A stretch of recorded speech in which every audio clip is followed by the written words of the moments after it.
You're listening to the Scars and Guitars podcast series that syndicates for the A-List Online. My name's Andrew Mackay-Smith. The interview subject I've got coming up for you, it's the one and only, it's the Italian maestro, Luca Turilli. Now, the reason for the conversation is twofold.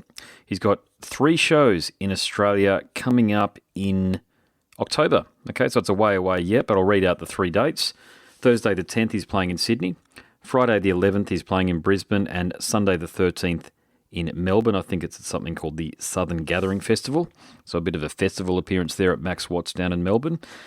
The other reason for the conversation is that he's got this extraordinary new album out under the banner Turilli/Lione Rhapsody. And it's called Zero Gravity. It's great stuff. I just listened to it on the plane back from Hobart, which brings me to my final point. The quality of this recording is a bit potato, and the reason for that is I actually had to record it to my iPad. It was a bit of an impromptu interview because I wasn't able to do it last week because I had bloody hay fever. So I was down there in Hobart playing the role as godfather to my wonderful little godson. So all the way down there, I'm from Queensland. If you're from outside of Australia, and Hobart is in Tasmania. A lot of people outside of Australia have certainly heard of Tasmania due to the Tassie Devil. So I was down there and it was about 6 degrees, that's Celsius. That's bloody cold for us. But anyway, sorry, I'm rambling a bit. I had the conversation with Luca in an Airbnb, so it sounds like as though it's been recorded at the end of a cave. And I was just going to write a story about it, actually, rather than release it as a podcast episode. But Luca does go into a lot of detail here, so do bear with us through the quality of the audio. But I tell you something, as always, it's a high-quality conversation. Really hope you enjoy it. So here he is, the man himself, the Italian maestro, Luca Turilli.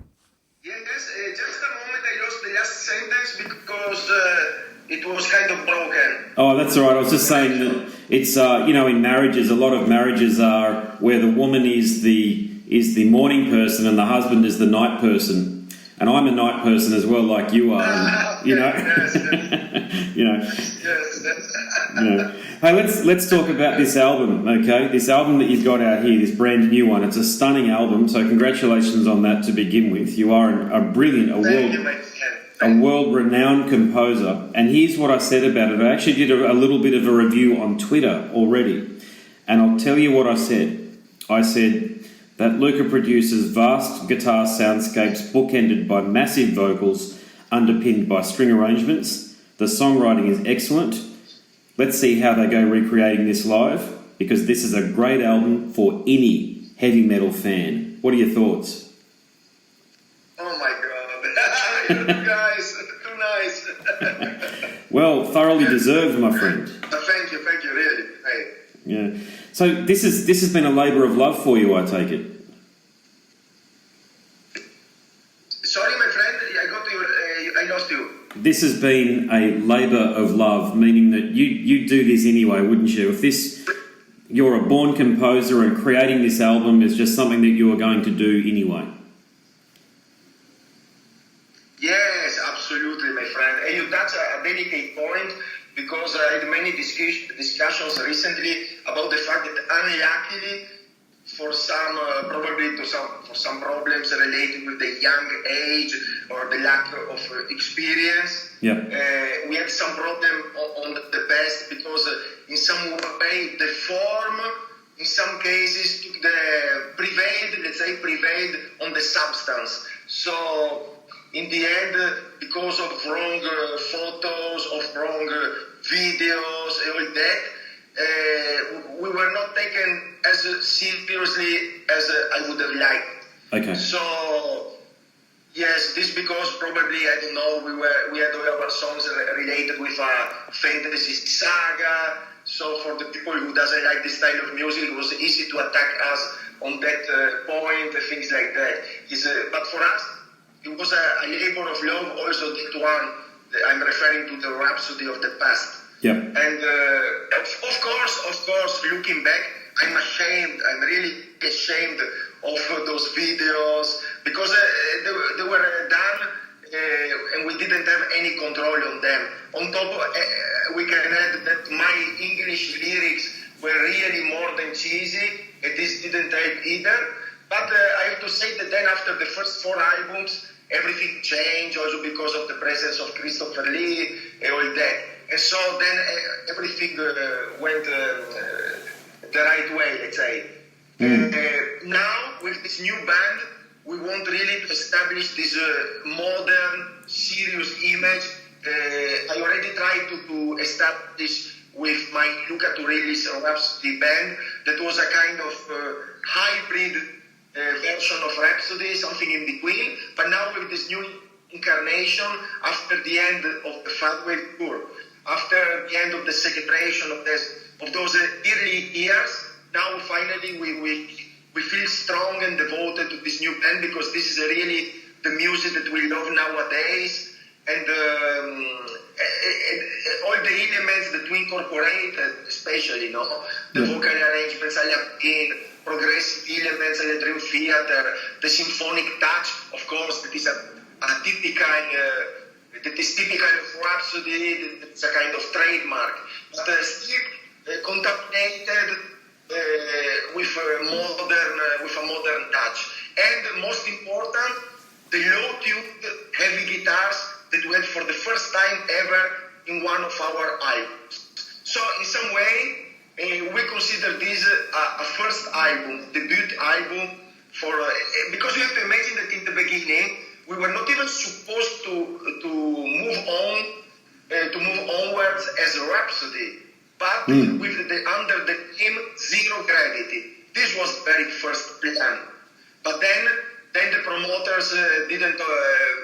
Let's say the offers of the promoters were not that good for us to restart, so there was not even the possibility to restart. And this is unluckily the situation of the market nowadays. And the promoters prefers to invest on a name already existing that can guarantee in some way their investment, no? So in the end, me and Fabio said, okay, they don't want, then we move onwards as Zero Gravity, so okay, we keep the name Rhapsody, but we add our names on top, we change the logo, we make it look more modern, we adopt as our motto rebirth and evolution. So and then it became also the undertitle, of course, of the first album. So the Zero Gravity now is the title, at first had to be the name of the band.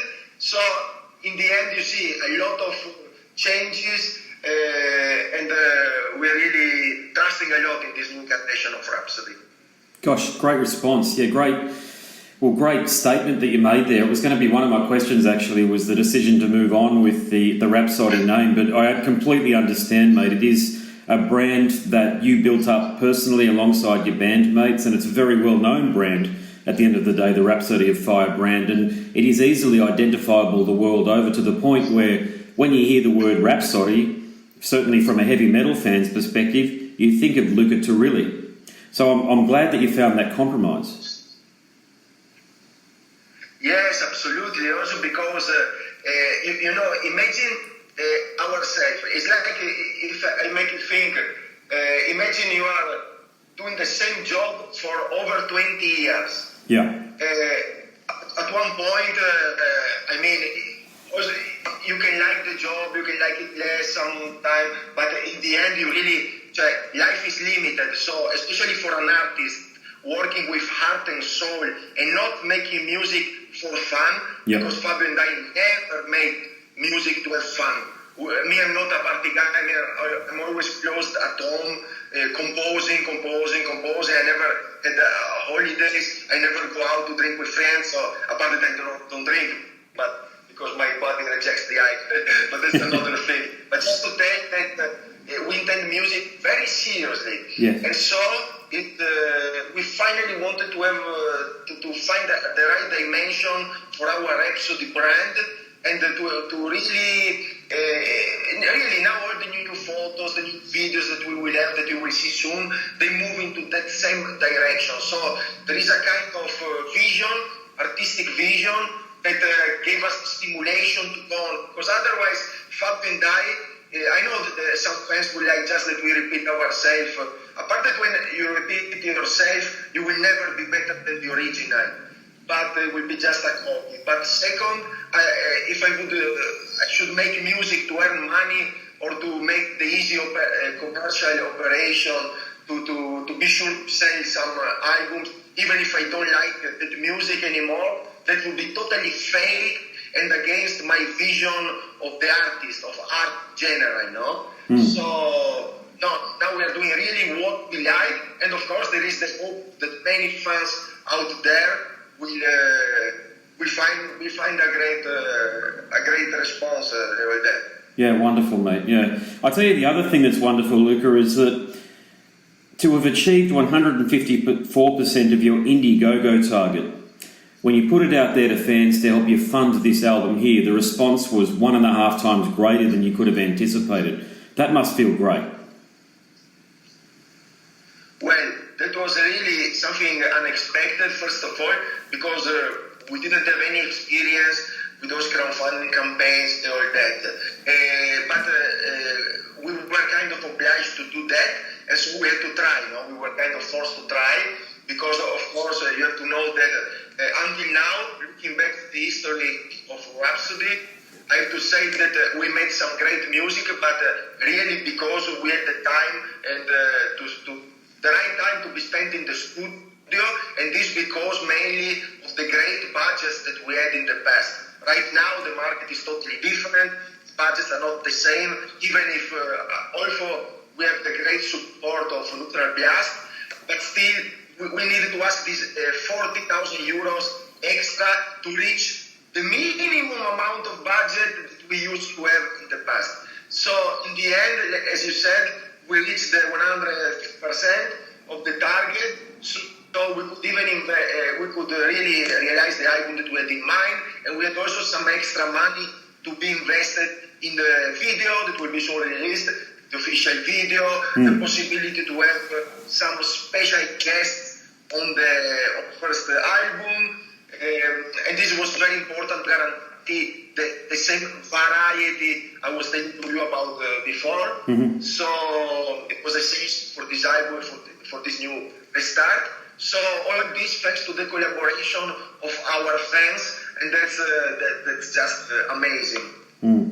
Hey, tell me about your relationship then with Australian fans, because I assume that there was a cohort of Australian heavy metal fans that contributed toward the Indiegogo campaign, but have you heard much from Australian fans over the years? So is there a demand for you to personally come down here to Australia and perform some of this beautiful music? No, to be honest, not. Because I didn't have the control. You have to know that me, my friend, this is exclusive news. I was never subscribed to a social network, and we have the one of the band. But me, I was never ever subscribed to anything, so I'm totally out of this world. So also there was the crowdfunding campaign, everything was organized by our management, so I don't know anything really. Okay. But what I know for sure is that the Australian fans, they always wanted us to be there. Yes. So this is something incredible for me, finally to have this possibility. I was very happy because as I'm a big lover of your continent, I love the wild nature, as I told you. With that, so for me to come there is really something more than special. It's not just thinking about some shows in front of the Australian fans, but I think it's a real life experience, I would say. Yeah, we'd love to have you down here, and I guess my next point therefore would be, sans without working with the band, have you thought about, because you are a very, very good guitarist at the end of the day, one of the best in the world, have you thought about putting on guitar clinics and travelling the world showing people your glorious technique? No, but you say that, but it's not true at all, my friend. Very modest. I will disappoint you, because it was a casualty for me to be known as guitar player, because in the end, I'm not a live musician. I'm the typical studio guy, close, as I told you before, 24 hours per day at home in front of his computers, and 90% of the time I'm playing the keyboard, and to be honest, the piano is my favorite instrument. Right. That's why now in this debut album, and in general in this new band, we want to have the voice of Fabio and the piano as main instrument, and that's why you are. I really played much more piano than guitar on this album, to be honest, no. Okay. So with the piano, it's difficult to travel the world. Well, you could do that. People would love to watch you play. People want to. That's the thing. People want an authentic experience these days. The way the artist wants to deliver the music. So that's proof positive with the Indiegogo campaign. You don't need labels telling you what to do, or even managerial types. You can basically do whatever you want to do. So, mate, if there was an opportunity for you to come to Australia and put on a bit of a keyboard and pipe organ clinic, mate, people would love that. I'd go to it. I know, but I always, being a composer and staying in the studio, I'm that guy that normally doesn't feel is my thing, Yeah. They always ask me, they always propose me through in these years to do that, but I don't feel good enough to do that. Probably I'm underdoing myself. No, doesn't matter. But when you don't feel, then you don't feel. Even you are the right person to. But what I did, by the way, is I have this course online that is called Classical Revelation. It's a kind of online guitar course, really specialized in these typical neoclassical patterns. So this in some way, okay. For example, when we speak about lead guitar playing, then I could teach something. But when we speak about guitar in general, absolutely not.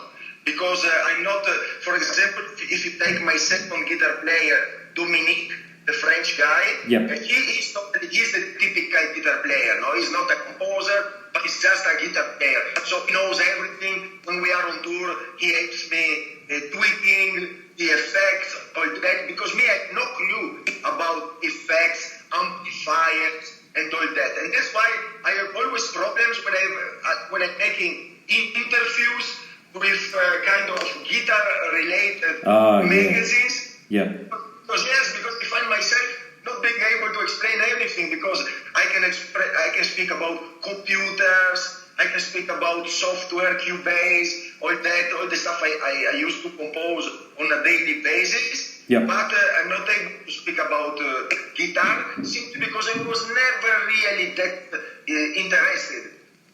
I understand. Yeah, no, this is a really good interview, Luca, because I think people will gain an insight into your philosophy around composing, and it's very clear now, mate, that you're very much like a Mozart or a Beethoven type. You think about every piece of instrumentation. You really do, though. Ravel, Do you have a favourite classical composer? Is there somebody that you like above all others?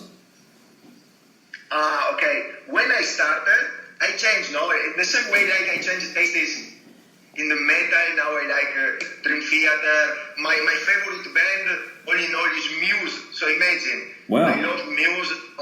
Muse. Yeah, I didn't pick that. Yeah, gosh. I think they're big in Australia. Massive here. Enormous. They're like you too, yeah. And I love them because they mix classical music with, they are kind of symphonic rock, in some way. So I would say that for me, it was like I changed the tastes and I listened to all the music of the universe. In the same way, I started liking Bach, Beethoven, all that. Then there was a second phase when I started playing the piano. I started loving Chopin.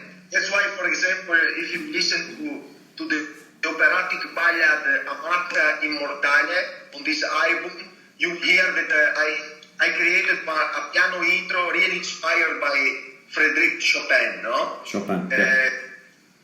Yes, very romantic. I love the romantic approach piano.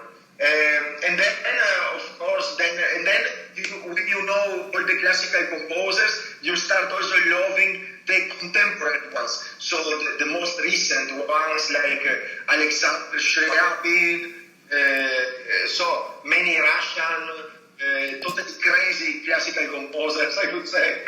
So yes, I think it's the same like when you listen to music, you change tastes during your lifetime, and it was the same with classical music. Yeah, great. Another great response there, Luca. Yeah, this has been a really good interview, Luca, because it was unexpected. I had anticipated that we talk a little bit about guitar, but we've ended up talking about your preference, if you like, and your interest in classical music, and it's really given me insights that will give the listener insight into your philosophy around composing. And it really makes sense now because, mate, this album that you've got here, Zero Gravity, it really is, mate. It's a classical symphony. It just has some heavy elements to it, but the way to approach this album is to look at it as classical music, in my view. Would you agree? Absolutely. Yes, absolutely. I would say that that's why the piano is the main instrument, of course. But then you have also a lot of ethnic music because we wanted to enrich in some way to not have just the typical symphonic impact Lione Rhapsody, but we wanted also to add some exotic flavor, always in the name of the variety element that I told you before about. Yeah. So also why not?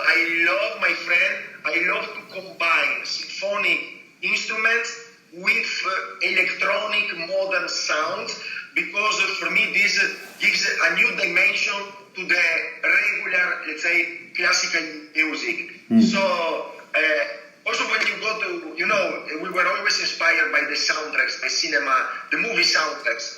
So, and it's great to see also how the soundtracks evolved in some way. The ones that I was listening to do like something like 20 years before, they're totally different now. And I love soundtracks like the ones of the movies, of the trilogy of Matrix, also very recent movies, because the composers, I love when the composers try to add some originality, some new, fresh ideas. And that's why also in this album you notice that we have the symphonic element, but also, let's say, complemented by a lot of modern effects, modern sounds, electronic sounds, and all that. Yeah, well, mate, this has been a fascinating interview. Thank you so much for participating. You're a legend of music, not just heavy metal, but music, and thank you so much for making the music that you've made for so long. You're really too nice, my friend. I really hope to have the chance to meet you in Australia. I hope so, mate. I'd like that. I'd like to catch up with you and shake your hand and have a beer or a very strong Italian coffee. You told the two things I'm not drinking. I'm not drinking guys, and I'm not drinking coffee. So I can share with you just a Pepsi. A Pepsi. We'll have a Coke and a Pepsi each. There you go. Okay. Thank you very much for the chat, sir. It's been a pleasure. Thank you, my friend. My pleasure too, absolutely. All the best. Have a nice evening, I guess. Yeah, no worries at all. You have a great one, mate. Go to sleep soon. You deserve it. Thank you, my friend. All the best. Ciao, see you. Ciao. No, ciao, Luca. Thank you so much. Bye-bye. Thanks. You've been listening to the Scars and Guitars podcast series that syndicates for the A-List Online. My name's Andrew Mackay-Smith, and you just heard from the Italian maestro himself, Luca Turilli. Thanks so much for listening.